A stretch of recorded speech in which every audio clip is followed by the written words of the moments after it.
पढ़ते हैं आज लक्ष्मीकांत का फर्स्ट चैप्टर जो कि पॉलिटी का है, कॉन्स्टिट्यूशन फ्रेमवर्क। ठीक है, ये चैप्टर बिल्कुल इग्नोर मत करना, प्री में से काफ़ी अच्छे नंबर के क्वेश्चंस आते हैं और मेंस भी में आते हैं। तो चलो बिटवीन द लाइंस मैंने तो पढ़ लिया है, तो एक बार मैं ऐसे ही आपको समरी पढ़ के बताती हूँ। तो देखो, ब्रिटिश इंडिया कंपनी आई, आपको तो इतना बेसिक मालूम ही होगा।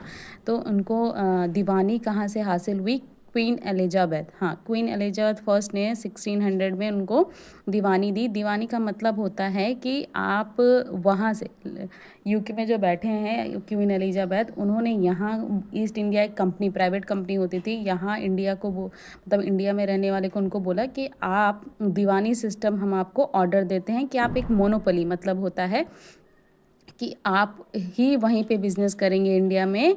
और दीवानी का मतलब होता है राइट ओवर रेवेन्यू, रेवेन्यू पे, सिविल जस्टिस पे, कहाँ कहाँ पे? बंगाल, बिहार एंड उड़ीसा में। ठीक है, ये चला आपका 1773 से स्टार्ट हो गया था, मतलब उससे पहले भी स्टार्ट हो गया था। और ख़त्म क्या हुआ? स्पॉय म्यूटनी, मतलब जो हमारे मंगल जी थे उन्होंने ये स्पॉय म्यूटनी लाया था, यह हम आगे पढ़ेंगे। 1858 तक इन लोग का शासन चला, काफ़ी अच्छे थे, उसके बाद भी चला बट इतना ज़्यादा नहीं था। ठीक है, उसके बाद चलो अब हम एक्ट पढ़ते हैं जो कि मोस्ट इम्पॉर्टेंट है। ठीक है, तो दो कंपनी रूल करी, एक तो इनकी थी कंपनी रूल 1773 से 1858, दूसरा था क्राउन रूल। ठीक है, जो वहाँ की ब्रिटिश सरकार आके खुद यहाँ पे सिक्योरिटी को बैठा के रूल करी, क्योंकि उनको कंपनी का रूल बहुत ज़्यादा बायस लग रहा था, मतलब उनको लग रहा था कि अब इंडिया वाले कुछ ज़्यादा ही इसके विरोध में हैं, तो क्राउन रूल खुद आ गया। तो अब कंपनी रूल सबसे पहले पढ़ देंगे, इसमें काफ़ी रेगुलेटिंग एक्ट है, अमेंडिंग एक्ट वगैरह भी है इसमें। तो रेगुलेटिंग एक्ट 1773, ठीक है, इसमें क्या क्या था? पहली बार ऐसा था जब वहाँ की ब्रिटिश गवर्नमेंट जो है वो कंट्रोल करी, रेगुलेट करी यहाँ के ईस्ट इंडिया कंपनी पे, क्योंकि उन देख रहे थे कि कुछ ज़्यादा ही इनका हो रहा है, प्रताड़ित कर रहे हैं ये। ठीक है, तो ये सब था, पहली बार इन्होंने किया था, तो इसीलिए इसको बोला गया रेगुलेटिंग एक्ट। रेगुलेटिंग का मतलब है किसी की अगर कोई कंपनी दूसरी देश में है और उसका जो है मेन किसी और देश में है, तो वो उसको वहीं से बैठ के, अपने पार्लियामेंट से बैठ के यहाँ पे उसको उसके शासन को देख रेख करे। ठीक है, तो इसमें कौन कौन से फैक्टर थे? एक तो गवर्नर ऑफ बंगाल को हटा के गवर्नर जनरल ऑफ बंगाल कर दिया गया, गवर्नर जनरल ऑफ बंगाल कर दिया गया।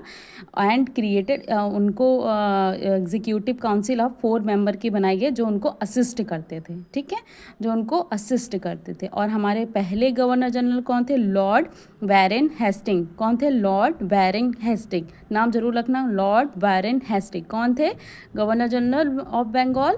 Lord Warren Hasting. ठीक है, it made the governor of Bombay and Madras vicinity subordinate to the governor general of Bengal. उन्होंने बॉम्बे और मद्रास को सब ऑर्डिनेट कर दिया, मतलब इनके आपके फर्स्ट बंगाल के नीचे रख दिया। ठीक है, आपका मेन कौन था? गवर्नर जनरल ऑफ बंगाल थे। ठीक है, कौन थे? लॉर्ड वारेन हेस्टिंग थे। उसके बाद हम दूसरा पढ़ेंगे कि इस्टाब्लिश क्या क्या, सुप्रीम कोर्ट इस्टाब्लिश किया इन लोग ने कोलकाता में 1774 में। ठीक है, उसमें कौन था? एक चीफ जस्टिस एंड 3 अदर जज, 3 अदर जज थे और एक चीफ जस्टिस थे। ठीक है, उन्होंने ये भी कहा कि आप कोई भी जो सर्वेंट है, जो कंपनी में काम करता है, वो कोई प्राइवेट ट्रेड या कोई ब्राइब मतलब कोई घूस नहीं लेगा। ठीक है, वहाँ के रहने वाले नेटिव्स थे। ठीक है, उसके बाद एक कंट्रोल ऑफ ब्रिटिश गवर्नमेंट और उनकी शासन को वो देख रेख करने के लिए उन्होंने एक बॉडी तैयार की, उसका नाम था कोर्ट ऑफ डायरेक्टर, जो कि वहाँ के कंपनी के जो रेवेन्यू, सिविल और मिलिट्री अफेयर को रिपोर्ट देगी। कहाँ? ब्रिटिश ईस्ट इंडिया कंपनी में। क्या था?